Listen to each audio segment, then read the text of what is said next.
Bienvenue dans notre direct de ce dimanche.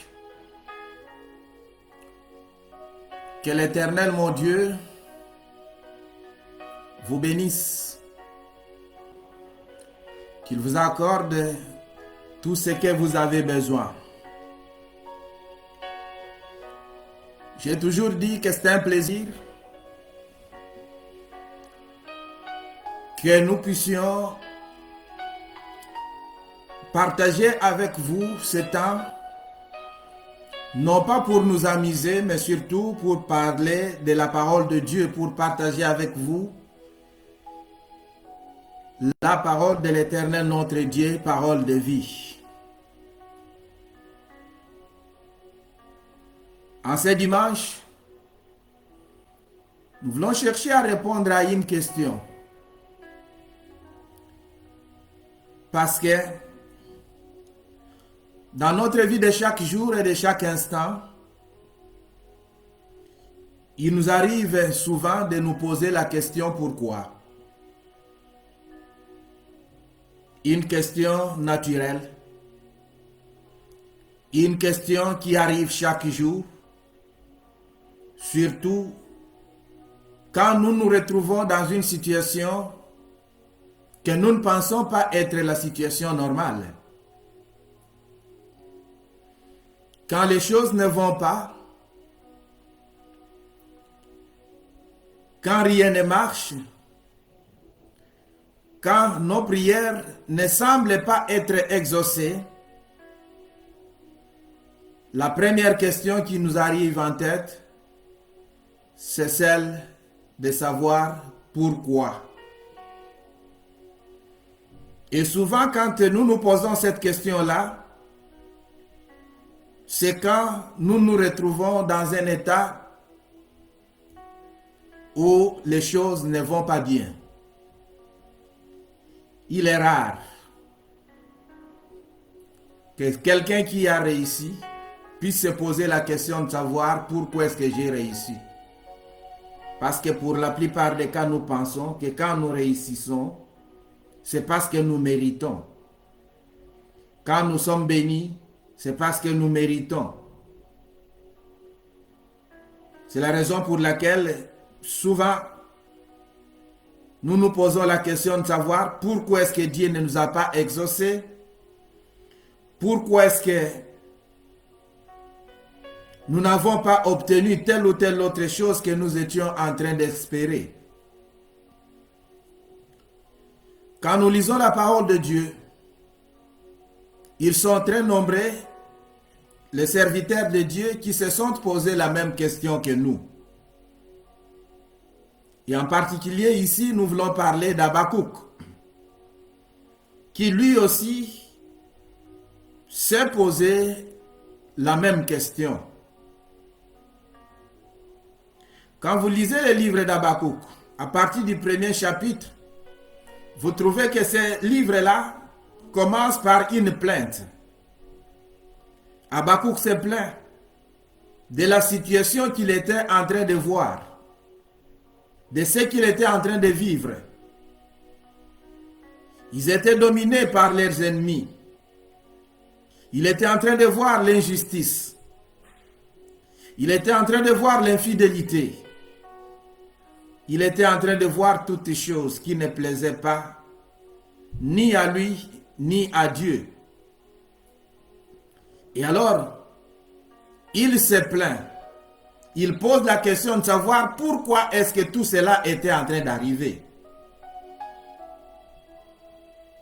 L'Éternel qui écoute nos questions, qui connaît nos inquiétudes, viendra lui répondre comme pour lui dire qu'il a utilisé ces peuples méchants pour que ceux-ci puissent accomplir ou encore réaliser ce que lui avait décidé, ou encore tout simplement ils sont arrivés pour accomplir le jugement qui était en train de peser sur le peuple d'Israël. J'ai toujours dit au peuple de Dieu que Dieu peut passer par n'importe qui pour arriver à réaliser ou encore à accomplir son jugement. Quand nous marchons mal, quand nous ne faisons plus la volonté de Dieu, ce n'est pas que Dieu va utiliser un juste pour accomplir son jugement ou encore pour réaliser son jugement sur nous. Il va utiliser un méchant.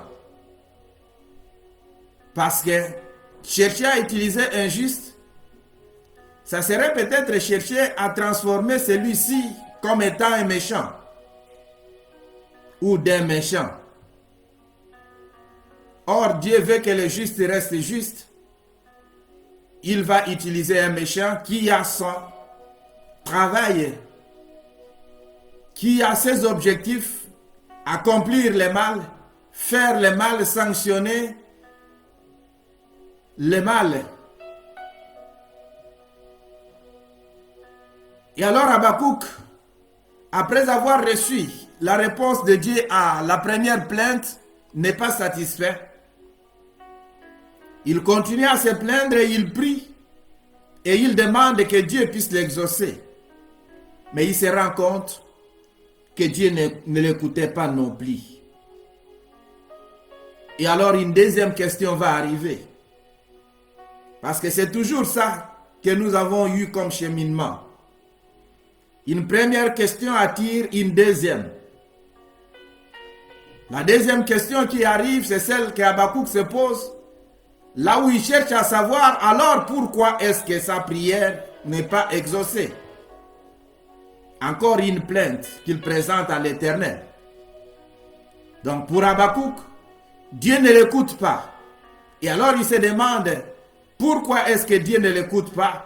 Pourquoi est-ce que la réponse n'arrive pas à ses prières? Comme je disais, c'est ce que la plupart de nous vivons. Nous vivons la même chose. Aujourd'hui, il nous arrive des moments où nous pensons que les choses ne tournent pas bien. Des moments où nous pensons que Dieu ne nous exauce pas, que Dieu ne nous écoute pas, que Dieu nous a abandonnés et que nos prières ne trouvent pas de réponse. Et nous nous posons la question de savoir pourquoi est-ce que Dieu ne nous écoute pas. Et quand nous prions, nous avons perdu notre calme. Nous posons la question à Dieu, pourquoi tu ne nous exauces pas? Pourquoi tu ne réponds pas? Je t'ai supplié il y a des années, je t'ai supplié il y a des mois, mais tu ne me réponds pas, tu ne me révèles absolument rien. Je suis dans le flou. C'est une question normale.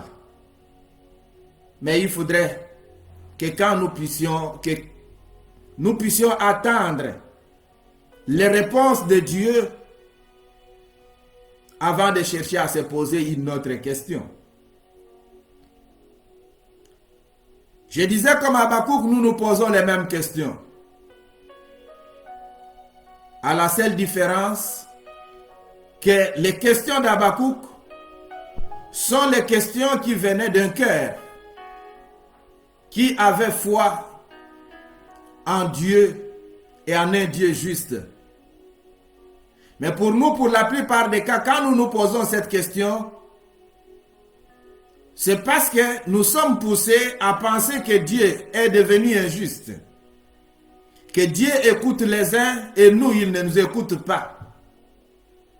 Que Dieu répond aux uns, mais il ne nous répond pas à nous.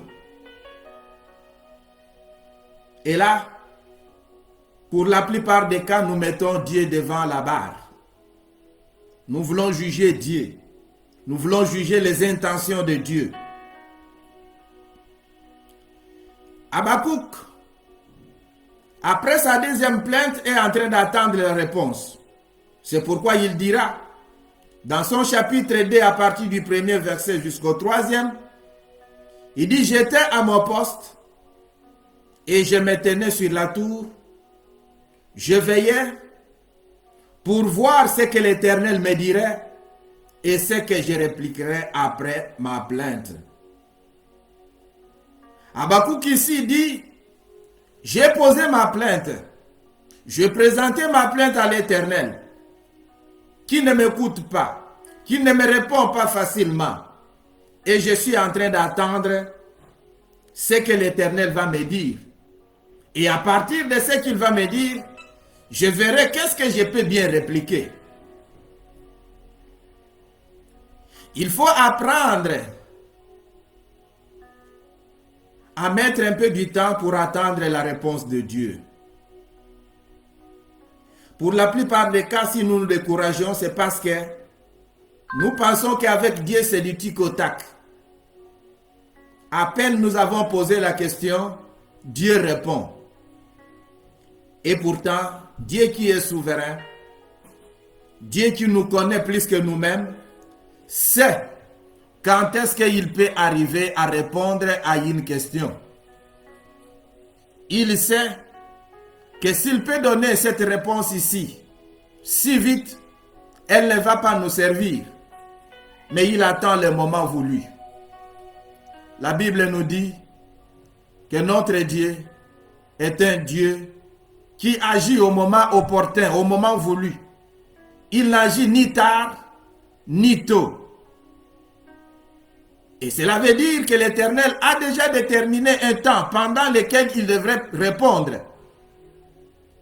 Et alors nous devrions avoir la patience, attendre le temps de Dieu. Le livre d'Habakkuk continue au verset 2 disant, l'Éternel m'adressa la parole et il dit, écris la prophétie. Dieu vient répondre ici à Habakkuk. À la première plainte, il a donné la réponse, mais il ne lui a pas demandé de pouvoir écrire. Mais ici, il dit, grave la prophétie sur des tables, afin qu'on la lise couramment. C'est-à-dire que pour Dieu, la réponse qu'il est en train de donner à Habakkuk ne concerne pas seulement Habakkuk, ne concerne pas seulement cette époque-là, mais c'est une réponse qui va concerner tout le monde. Donc tout celui qui aura l'occasion de pouvoir lire, de pouvoir trouver là où cela a été écrit, qu'il s'en sert et qu'il prenne ça comme une réponse personnelle que l'Éternel est en train de lui donner. Comme on a toujours dit, les paroles s'envolent, mais les écrits restent. Et Dieu demande au prophète de pouvoir graver la prophétie sur des tables, pour que, même si, ou même quand lui ne sera plus, que ceux qui lisent trouvent la réponse de Dieu. Comme pour dire, après toi, Habakkuk, il y aura d'autres personnes qui vont se poser les mêmes questions. Et alors qu'ils trouvent déjà la réponse à leurs questions. L'Éternel dit, car c'est une prophétie dont le temps est déjà fixé. Elle marche vers son terme et elle ne mentira pas. Si elle tarde, attends-la, car elle s'accomplira. Elle s'accomplira certainement. Ici, l'Éternel est en train de dire à Habakkuk, le temps que j'ai fixé pour te donner la réponse est déjà déterminé, est déjà fixé. Et alors, ce que je te demande, c'est que tu puisses tout simplement attendre. Même si tu penses que cela est en train de traîner, cela est en train de tarder, attends, car elle finira par s'accomplir. Dieu est en train de dire ici à Habakkuk que ce qu'il a dit va s'accomplir au gré ou de force. C'est comme on dit en français, que ce soit la durée de la nuit, le soleil apparaîtra. C'est-à-dire que Dieu est en train de dire, coûte que coûte, que tu veilles ou pas, la réponse arrivera parce que le temps est déjà déterminé. La parole de Dieu nous dit que de même que la pluie tombe et ne retourne pas au ciel sans avoir mouillé la terre, la parole de Dieu sortie de sa bouche ne retournera jamais à lui sans qu'elle ait accompli ce qu'elle a dit. J'aimerais rappeler à mon frère, j'aimerais rappeler à ma sœur, que si vous avez une promesse de Dieu, attendez l'accomplissement. Que ce soit les obstacles qui vont se présenter à gauche, à droite, reste persévérant. Attache-toi à la parole, car Dieu n'est pas un menteur. C'est un Dieu fidèle qui est toujours derrière sa parole pour l'accomplir. Et comme Dieu est toujours derrière sa parole pour l'accomplir, la promesse qu'il t'a faite, ou les promesses qu'il t'a faites, vont un jour se réaliser. Même si en ce moment ici, tout semble sombre, même si en ce moment ici, tout semble ne pas aller de l'avant, l'Éternel dit, il finira par accomplir. Car la parole de Dieu pouvait bien nous dire que Dieu a déterminé un temps pour chaque chose. Il y a un temps bien déterminé pour chaque chose. Un temps pour pleurer, un temps pour rire. Vous ne pouvez pas croire que vous avez été créés pour tout simplement continuer à pleurer. Il y aura un jour où le soleil va se lever sur vous et vous allez rire. Vous ne pouvez pas non plus croire que vous avez été créés seulement pour demeurer dans la joie. Il y aura un jour où la tristesse va arriver. Dieu est un Dieu fidèle. Ce qu'il dit, il l'accomplit. Il est toujours derrière sa parole pour l'accomplir. Et alors, ce qui nous est demandé à nous, c'est tout simplement chercher à avoir confiance. Mettre confiance à l'Éternel, attendre son temps, parce qu'il l'a déjà déterminé. L'Éternel nous dit ici que le temps de l'accomplissement de ce qu'il a décidé est déjà déterminé. Et j'aimerais rappeler aux enfants de Dieu, parce que pour la plupart des cas, nous disons je suis fatigué. Nous disons je suis au bout de mes forces. Je ne peux plus tenir. Et alors nous cédons. Mais j'aimerais rappeler aux enfants de Dieu que si l'Éternel vous demande d'attendre, c'est tout simplement parce qu'il sait qu'il vous a accordé la capacité d'attendre. C'est lui qui donne le vouloir, c'est lui qui donne le faire. Quand il promet, il pourvoit. Et j'aimerais dire aux enfants de Dieu, Dieu vous a-t-il promis un travail? Il vous a promis un mariage. Il vous a promis des enfants.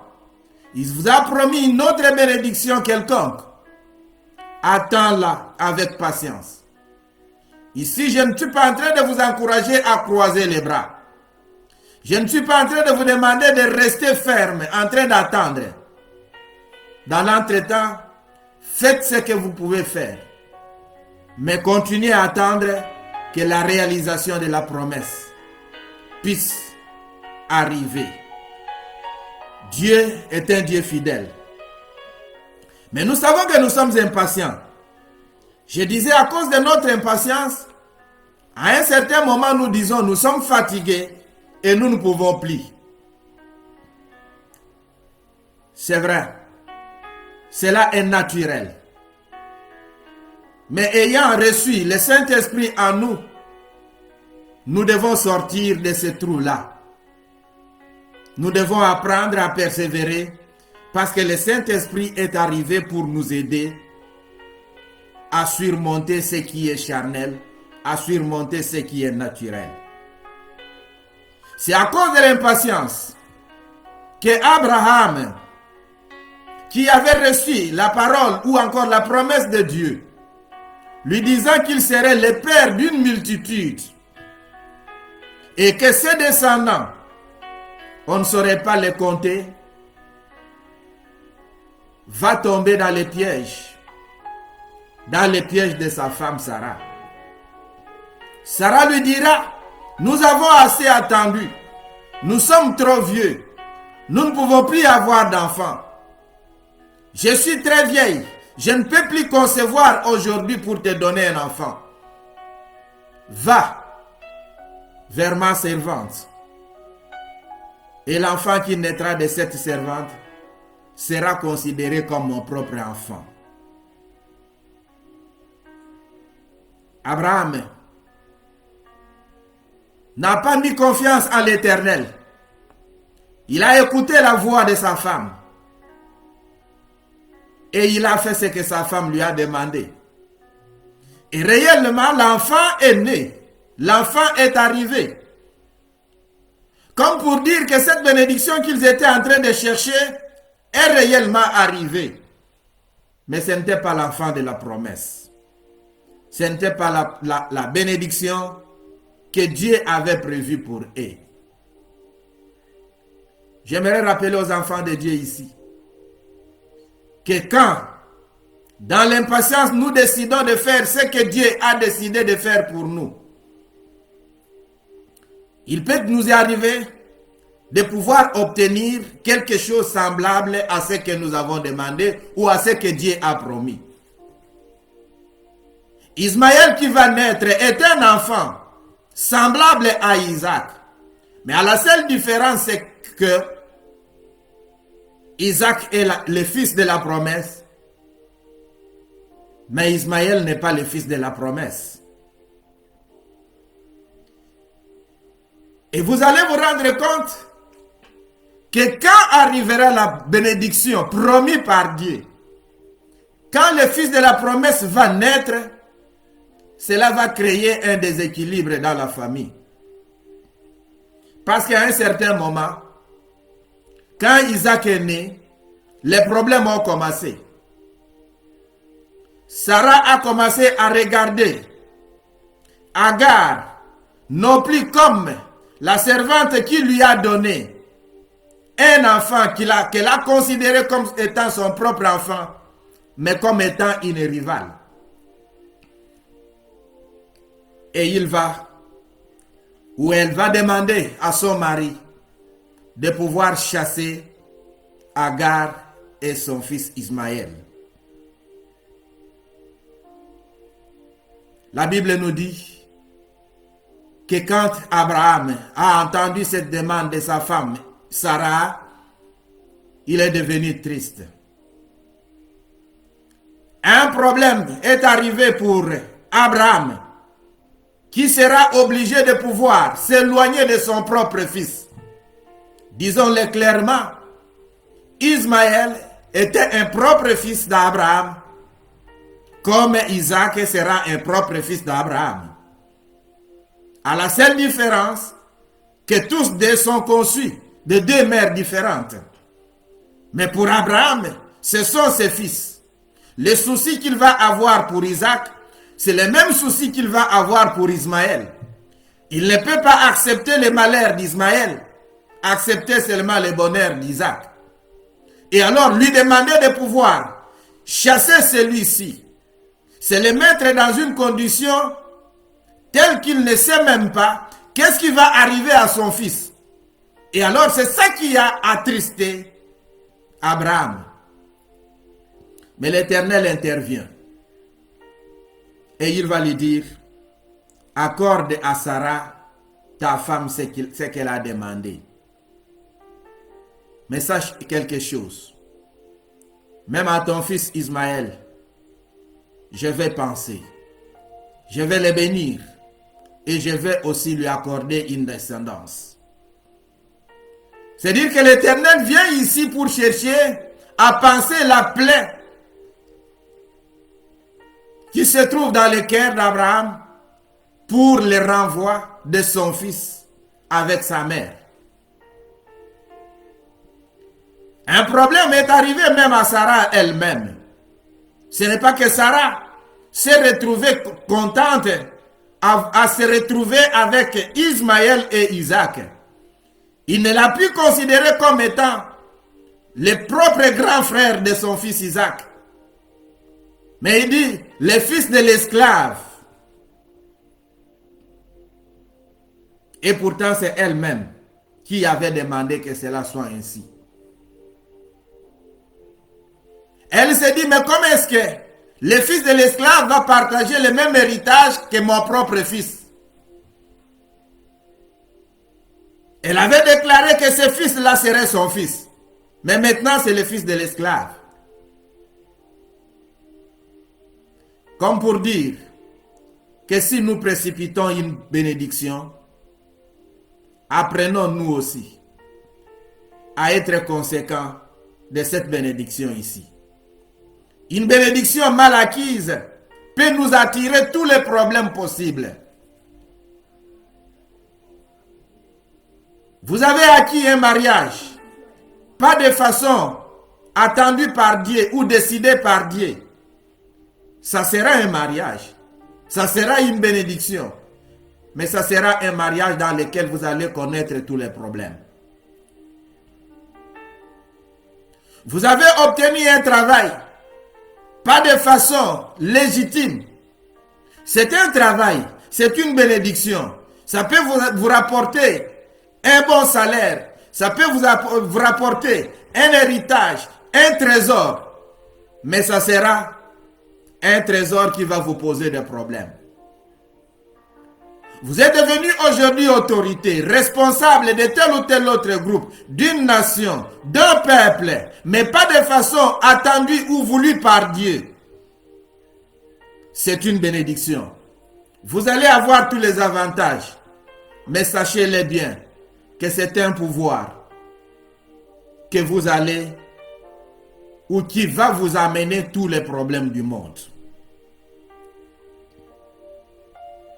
Ici, le déséquilibre est entré dans la famille d'Abraham. Parce que la vraie bénédiction, l'enfant de la promesse, est arrivé et a trouvé qu'il y avait un autre enfant qui était un enfant qui n'était pas légitime. Pour Abraham, c'était un enfant légitime parce que c'est son propre enfant. Mais, est-ce qu'il était légitime pour Dieu? Non, parce que ce n'était pas le fils de la promesse et parce que ce n'était pas le fils qu'il avait eu avec sa femme Sarah.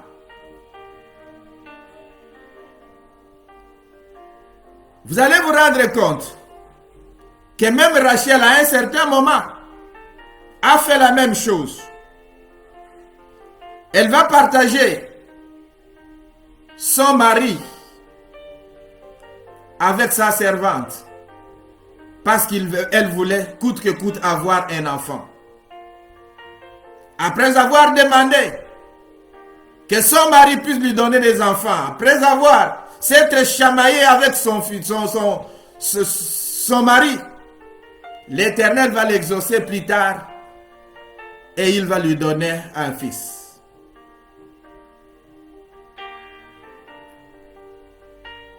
Mais cela avait déjà créé le déséquilibre.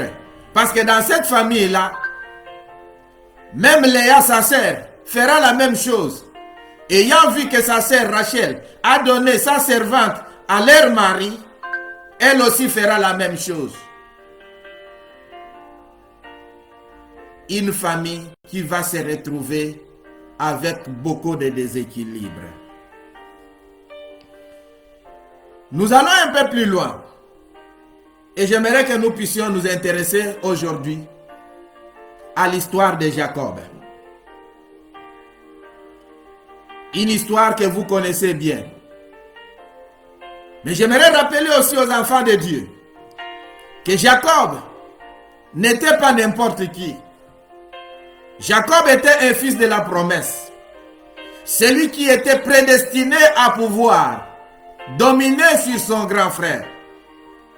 Celui qui était prédestiné à pouvoir devenir aujourd'hui un de ceux par qui nous invoquons le nom de l'Éternel. Parce que quand nous invoquons le nom de l'Éternel, nous avons l'habitude de dire Dieu d'Abraham, Dieu d'Isaac, Dieu de Jacob. Jacob était déjà prédestiné et l'Éternel l'avait déjà annoncé. Quand nous allons dans Genèse, chapitre 25, à partir du verset 19 jusqu'au verset 23, la Bible nous déclare, voici la prospérité d'Isaac, fils d'Abraham. Abraham engendra Isaac. Isaac était âgé de 40 ans quand il prit pour femme Rebecca, fille de Bethuel, l'araméen de Padan Aram, et la sœur de Laban, l'araméen. Isaac implora l'Éternel pour sa femme, car elle était stérile, et l'Éternel l'exauça. Rebecca, sa femme, devait enceinte. Les enfants se heurtaient dans son ventre, et elle dit, s'il en est ainsi, pourquoi suis-je enceinte? Elle alla consulter l'Éternel, et l'Éternel lui dit, deux nations sont dans ton ventre, et deux peuples se sépareront au sortir de tes entrailles. Un de ces peuples sera plus fort que l'autre, et le plus grand sera assujetti au plus petit. Le fils de la promesse arrive,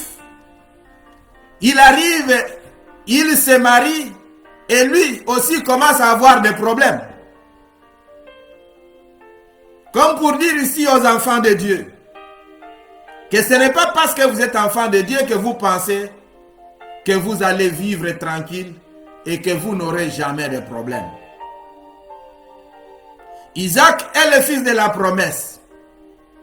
Il se marie, mais un premier problème se pose. C'est qu'il se marie à une femme qui est stérile. Qui l'a rendu stérile? C'est la question que nous nous posons. C'est aussi comme pour dire aux enfants de Dieu que la stérilité n'est pas toujours le résultat d'un péché. Ça peut être la volonté de Dieu que quelqu'un soit stérile. Et alors, cela ne doit pas devenir un problème. On ne doit pas faire d'une femme stérile comme étant un démon, comme étant un diable, comme étant un animal à abattre. Dieu peut vouloir la stérilité, mais on peut toujours résoudre les problèmes de la stérilité. Parce que ici la Bible nous dit que Isaac a imploré l'Éternel et l'Éternel a permis que sa femme puisse devenir enceinte. Vous savez que Sarah était stérile. Abraham a imploré l'Éternel et l'Éternel a donné un enfant à Sarah. Vous êtes stérile. Vous avez un problème de stérilité dans votre famille. Invoquez l'Éternel. Il n'y a que lui qui peut résoudre le problème. Il peut vous orienter vers les médecins. Ce ne sont pas les médecins qui vont vous donner l'enfant, mais c'est l'Éternel qui va vous donner l'enfant. Vous implorez l'Éternel. S'il vous oriente vers un médecin, tant mieux. Le médecin va vous aider pour que le processus déjà commencé par Dieu, déjà déterminé, fixé par Dieu, puisse arriver au terme.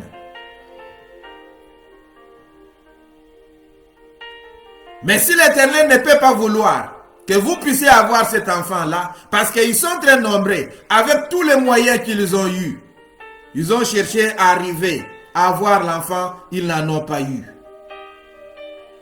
Que cela ne devienne pas un calvaire pour vous. Acceptez la situation bénissez l'Éternel, il peut vous bénir autrement. Rebecca est enceinte. Mais un problème commence. Pendant qu'elle était stérile, elle était triste, elle pleurait, elle demandait, elle implorait la grâce de l'Éternel. Maintenant qu'elle est enceinte, un autre problème surgit. Les enfants se heurtent dans son ventre. Les enfants se battent dans son ventre. Un signe qu'il y a un problème.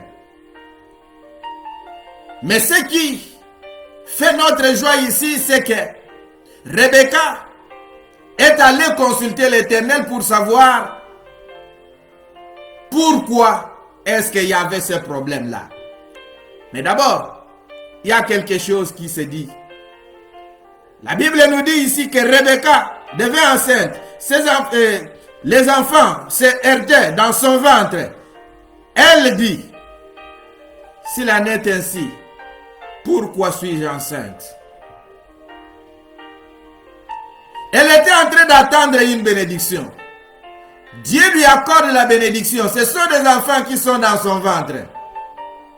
Mais Rebecca n'était pas prête à accepter les conséquences ou ce que pouvait entraîner une grossesse. Pour la plupart des cas, nous demandons la bénédiction à Dieu. Mais nous ne sommes pas prêts à pouvoir assumer. À pouvoir nous assumer les conséquences de toute la bénédiction que nous avons reçue. Combien d'entre nous ont demandé un mariage, mais ne sont pas prêts à supporter que son partenaire, sa partenaire puisse lui poser certains problèmes. Peuple de Dieu, la bénédiction peut attirer d'autres problèmes. La bénédiction peut attirer le conflit. La bénédiction peut attirer la maladie. La bénédiction peut attirer la haine, la jalousie même des autres. Vous avez demandé la bénédiction à Dieu. Soyez aussi prêts à assumer les conséquences de cette bénédiction-là. Vous avez trouvé un mariage. Demandez un cœur grand parce que vous devez supporter peut-être la jalousie de ceux qui attendaient le mariage avec le même homme ou encore avec la même femme que toi tu as eu. Demande un cœur grand de savoir supporter les beaux frères, les belles sœurs, la belle famille. Parce que ce sont peut-être des gens qui se disent, maintenant que mon frère s'est marié, maintenant que mon enfant s'est marié, maintenant que ma sœur s'est mariée, elle ne va plus penser à nous. Elle ne va plus s'occuper de nous. Et alors tu deviens comme un animal à abattre. Vous avez demandé un mariage, mais vous n'êtes pas prêt à obéir, à répondre aux exigences d'un mariage. Et vous vous plaignez, parfois vous vous posez la question de savoir pourquoi est-ce que je me suis marié. D'après toi, tu t'es marié pourquoi? D'après toi, tu as trouvé du travail pourquoi? Tu as trouvé du travail, tu as demandé, Dieu t'a béni, tu as un bon salaire. Attends-toi aussi, assume que les gens qui sont dans les besoins puissent venir vers toi pour demander. Ne jamais te poser la question de savoir pourquoi seulement moi, pourquoi il n'y a qu'à moi qu'on demande. Nous devons assumer. Tu as demandé la bénédiction, tu as demandé que Dieu puisse te bénir, que tu puisses sortir de ton pays pour aller à l'étranger, là où tu penses que tu peux réussir la vie. Tu as réussi la vie. Ceux qui sont restés sont un problème, peuvent devenir un problème, parce que ta bénédiction a ouvert une autre porte. Si on t'appelle pour te demander, il ne faut pas te dire, mais pourquoi seulement moi? Pourquoi tu ne t'es pas posé la question de savoir pourquoi il n'y a que moi qui suis béni et pas l'autre? Et alors, Rebecca, malgré la question qu'elle s'est posée, elle va consulter l'Éternel. Lui poser la question de savoir qu'est-ce qui se passe dans mon ventre. Et l'Éternel lui donne une révélation. Il dit, dans ton ventre, il y a des nations. Et au sorti de ton ventre, ces deux nations vont se séparer.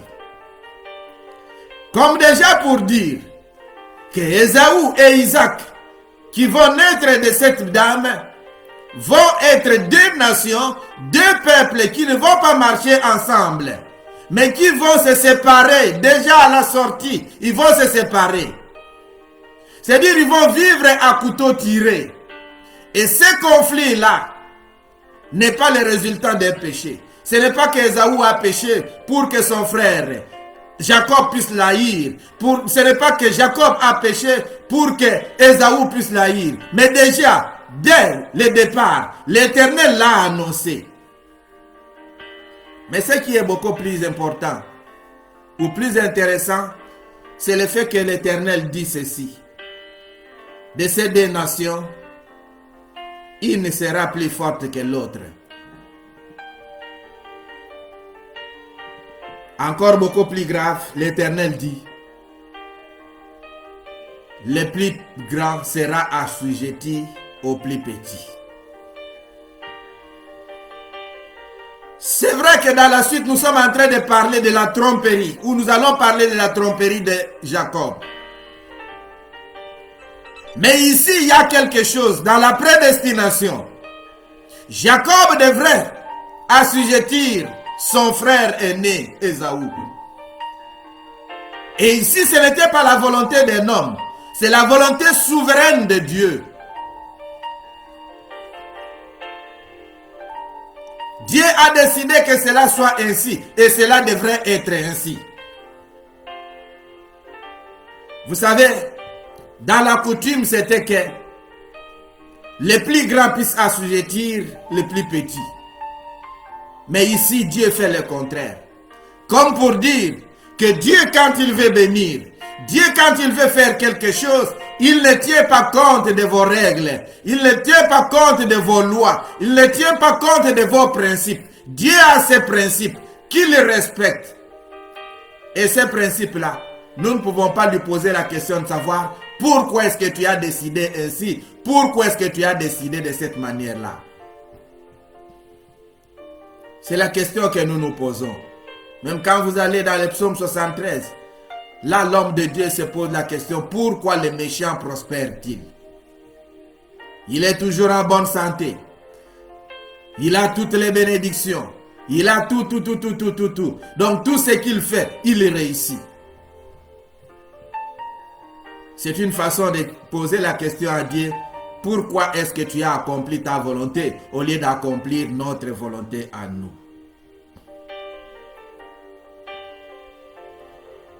Rebecca connaît la révélation que Dieu lui a donnée sur le fils. Je ne sais pas si Rebecca a partagé cette révélation avec son mari. Et je pense croire qu'elle l'a fait. Parce que si elle a consulté l'Éternel, en fin de compte, elle devrait partager les résultats ou encore la réponse de Dieu avec son mari. Mais ce qui va arriver dans la suite, c'est le fait que, au chapitre 27 de Genèse, la Bible va nous raconter l'histoire de la croissance de ses enfants. Ils ont grandi, l'un est devenu pécheur, Ésaü, et ses chasseurs, Ésaü, et l'autre était là qui restait sous les tentes, qui restait à la maison. La Bible nous dit que Isaac aimait beaucoup Ésaü parce qu'il était chasseur. Et que Rebecca aimait beaucoup Jacob. Elle l'aimait parce qu'elle connaissait la vérité, parce qu'elle connaît la révélation, ou bien elle l'aimait tout simplement parce qu'elle sentait qu'il n'avait pas beaucoup d'estime de la part de son mari. Et là, nous voulons dire au peuple de Dieu, vous à qui Dieu a fait grâce, vous a donné une famille, et dans la famille vous a donné des enfants. Ne cherchez pas à créer le déséquilibre dans vos familles. à cause de vos penchants. Vous aimez un enfant plus que l'autre.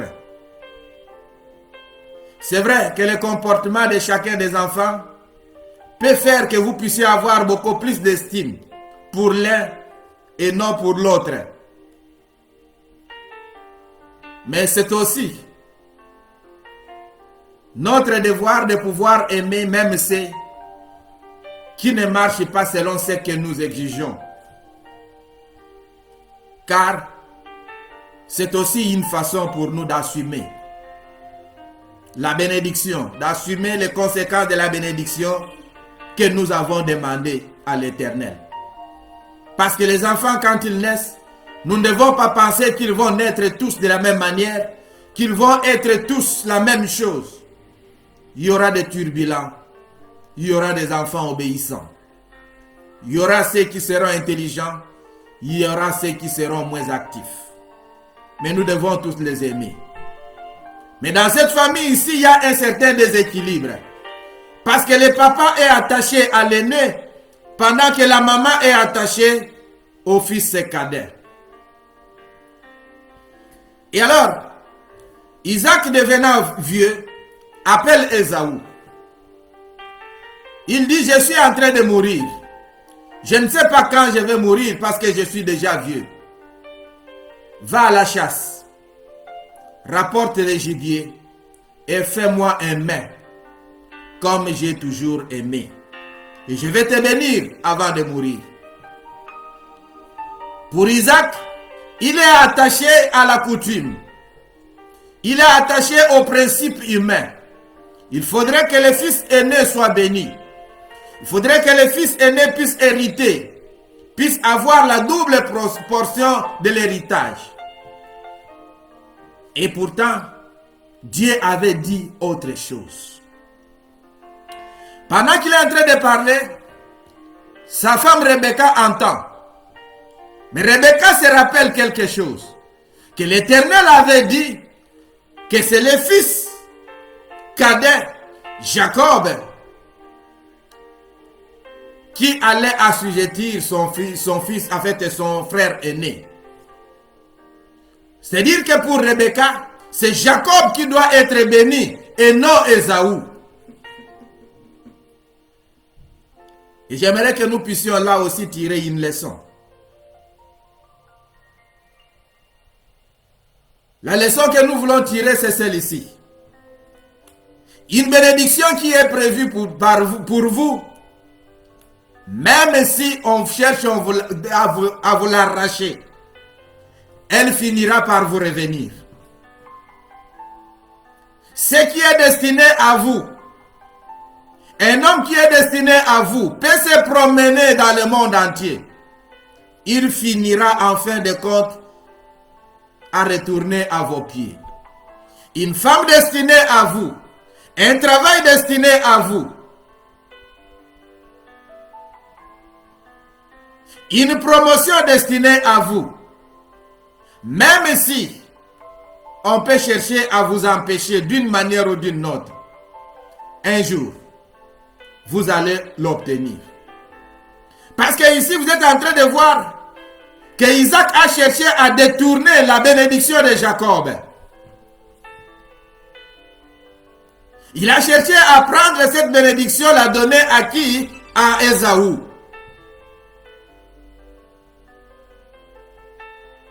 Mais Rebecca cherche à aider Dieu, chose que nous n'allons pas conseiller. Sachant que c'était Jacob qui devrait être béni, il l'appelle, il dit, va dans la bergerie, prends-moi un animal, prépare-le, amène-le-moi, je vais faire les mains et je vais te donner, tu vas apporter à ton père, afin que ton père puisse te bénir. Car je l'ai entendu dire à ton frère Ésaü, va, fais ceci, fais cela, viens, je vais manger et je vais te bénir. Rebecca a usé de la manipulation et de la tromperie. Et il a induit son fils Jacob dans la tromperie. Jacob, qui lui, déjà, avait utilisé la même technique pour usurper, pour acheter, pour arracher les droits d'aînesse d'Ésaü à cause de la nourriture. Pourquoi as-tu perdu ton droit, ta bénédiction, ce qui te revient? Peut-être à cause de futilité, à cause d'un cadeau, peut-être même un cadeau empoisonné qu'on t'a donné. Parce que c'est quelque chose qui va t'attirer tous les problèmes. Ésaü a vendu son droit d'aînesse. Et bientôt il va perdre la bénédiction. Mais Jacob dit quelque chose à sa mère. Il dit, maman, c'est vrai ce que tu es en train de me dire. C'est bon. Mais moi je suis différent de mon frère. Quand papa va se rendre compte que je l'ai trompé, il va me maudire. Alors là, intervient Rebecca, qui dit à son fils que cette malédiction-là retombe sur moi. C'est-à-dire que Rebecca prend la charge. Il se porte garante. Il se dit, moi, je vais porter la malédiction qui va tomber sur toi. Est-ce qu'elle savait, c'est parce qu'elle savait que la bénédiction était destinée à Jacob, ou bien elle l'a fait tout simplement par estime de son fils?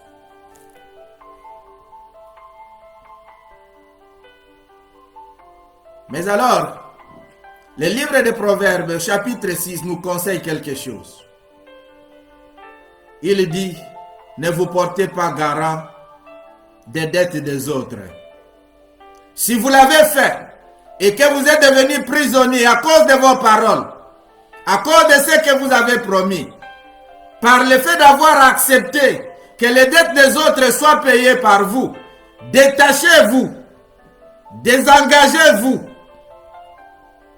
N'allez pas chercher à porter la peine ou encore le poids des autres sur vous, surtout dans le mal. Ne vous portez pas garant, parce que s'il y a malédiction, elle va tomber sur qui? Sur Rebecca, la mère de Jacob. Elle convainc Jacob, et Jacob va préparer tout ce qui était nécessaire. Et dans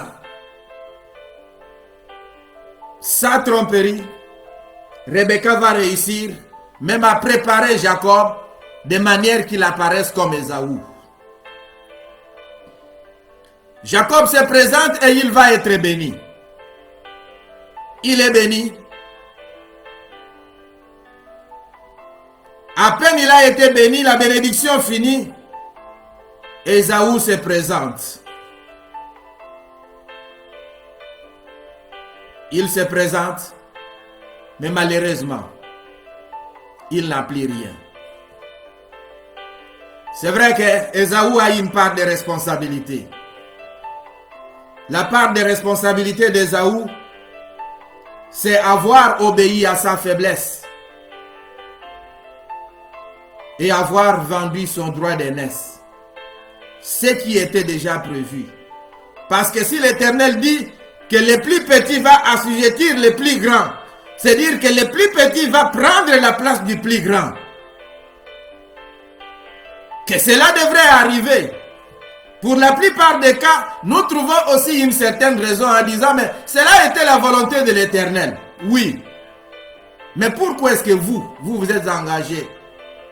Pourquoi est-ce qu'il n'y a que par vous?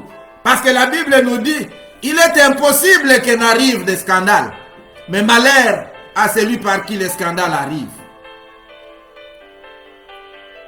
Il est impossible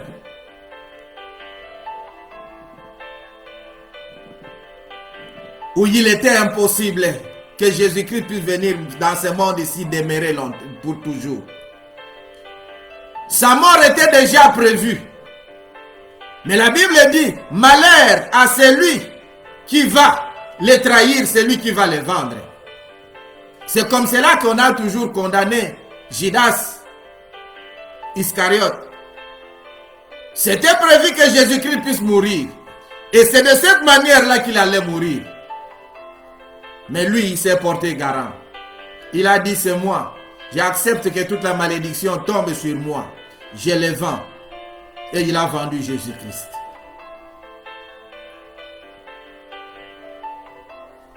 Rebecca et Jacob, quand ils ont utilisé la tromperie et la manipulation, ils ont perdu la raison d'être principale de la bénédiction de Dieu.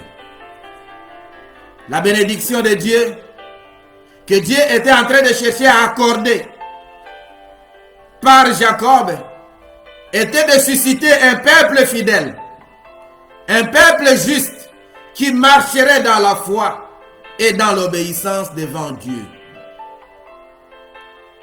Mais ces ici sont passés par la tromperie. Les résultats de ce qu'ils vont donner, est-ce que ça va donner un peuple qui va rester fidèle? C'est comme cela que vous allez trouver que Israël est resté infidèle à l'Éternel. Parce que quelque part, déjà l'origine, quelque part, les souches étaient mal. J'étais en train de dire, où j'avais posé la question de savoir, est-ce que Rebecca a partagé la révélation avec son mari? S'il a cherché, si elle avait partagé et que son mari s'était entêté, lui aussi, il a désobéi. Il a contribué à l'infidélité du peuple qui devrait arriver ensuite. Mais ceci n'est pas resté sans difficulté. Rebecca, comme Abraham, qui a dû souffrir de voir son fils être éloigné de lui, Rebecca va aussi souffrir. Parce que son frère, quand il a trouvé qu'il avait été trompé 2 fois, il va décider lui aussi, à son tour, de pouvoir un jour faire du mal à son frère. Il dit, les jours où mon père va mourir, je vais trouver une occasion et je vais faire mourir mon frère. Rebecca a appris cela. Et elle a demandé à son fils Jacob de pouvoir aller loin de son frère Isaac, jusqu'à son frère Ésaü, jusqu'à ce que la colère de ce dernier puisse baisser. Mais ce qui est malheureux est que depuis le jour où Jacob est sorti, Rebecca ne l'a plus jamais retrouvée, parce qu'elle est morte après que Jacob soit parti. Jacob lui-même n'est pas resté sans sanction. Jacob s'est enfui. Et en fuyant, il a abandonné même les trésors. Il a abandonné le confort qui était dans la maison de son père. Il a abandonné tout ce qu'il pouvait bénéficier. Et là où il est allé, comme il avait trompé, il a été lui-même trompé. Les jours de Jacob sur la terre n'ont pas été toujours des jours bons, n'ont pas été toujours les jours joyeux, n'ont pas été toujours des jours d'une certaine joie. Comme pour dire au peuple de Dieu que si nous n'arrivons pas à obtenir la bénédiction de Dieu, tant bien même que cela a été destiné à nous, si nous n'arrivons pas à l'avoir de façon légitime, sachons-le bien, qu'elle sera une bénédiction que nous allons avoir, d'accord. mais elle va nous amener tous les problèmes du monde. Jacob a atteint ses buts. Il a obtenu ce qui était destiné à lui. Mais cela lui a coûté cher. J'étais en train de dire qu'il devrait renoncer au bien et au confort de son foyer. Il a été lui-même trompé. Et un jour, il va même déclarer que ce jour était mauvais. Il dira dans Genèse 47, à son verset 9, Jacob répondit à Pharaon, les jours des années de mon pèlerinage sont 130. Les jours des années de ma vie ont été nombreux et mauvais. Ici, Jacob est en train de dire que ces jours n'ont pas été toujours bons. Et pourquoi est-ce que ces jours ont été mauvais? Tout simplement parce qu'il avait usé de la tromperie pour arriver à l'objectif, pour arriver à la bénédiction qui était déjà prédestinée, qui était déjà destinée à lui. Et ici, nous sommes en train de chercher à dire aux enfants de Dieu qu'à chacun de nous, Dieu a préparé une certaine bénédiction. Mais il faudrait que nous puissions utiliser des moyens légitimes pour arriver à cette bénédiction-là. Chercher à arriver à cette bénédiction-là de façon illégitime, c'est une façon de chercher à accélérer la bénédiction de Dieu, à anticiper la bénédiction de Dieu. Et alors, nous devons en tirer les conséquences. Ils sont très nombreux des responsables aujourd'hui qui sont en train de vivre certains cauchemars dans leur gouvernement. Tout simplement parce qu'ils sont arrivés là, pas de manière légitime, mais de manière illégitime. Peut-être par fraude, peut-être par tuerie. Et ils sont en train de vivre, de payer aujourd'hui les conséquences du raccourci qu'ils ont pris. Ils sont très nombreux aujourd'hui dans leur mariage qui sont en train de vivre le cauchemar. Parce que c'est vrai, le mariage était destiné à eux, mais ils l'ont obtenu de manière illégitime. Ils ont peut-être utilisé la tuerie, ils ont empoisonné, ils ont fait fuir un papa, une maman de sa propre maison. Et aujourd'hui, ils sont en train de vivre le cauchemar. Vous avez cherché à avoir des enfants de manière illégitime et vous êtes allé chez le féticheur pour chercher telle ou telle autre chose. Aujourd'hui, ces enfants-là sont devenus un cauchemar pour vous. Vous êtes en train de payer la façon, la manière, le moyen que vous avez utilisé pour arriver à la bénédiction qui était votre bénédiction. Dieu, quand il nous a appelés, il a préparé pour chacun de nous une bénédiction. Et il a préparé les moyens légitimes par lesquels nous devons arriver à cette bénédiction-là.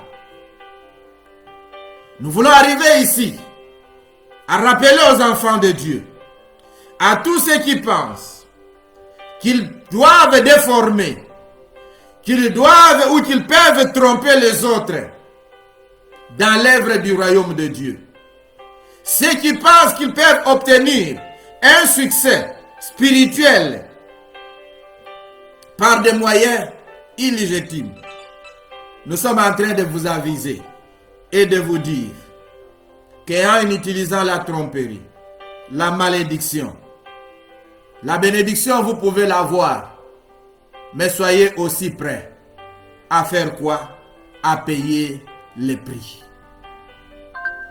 Si nous n'arrivons pas à donner à Dieu, ou encore à arriver à une bénédiction de manière que l'Éternel lui-même a prévu, soyons aussi prêts à payer le prix.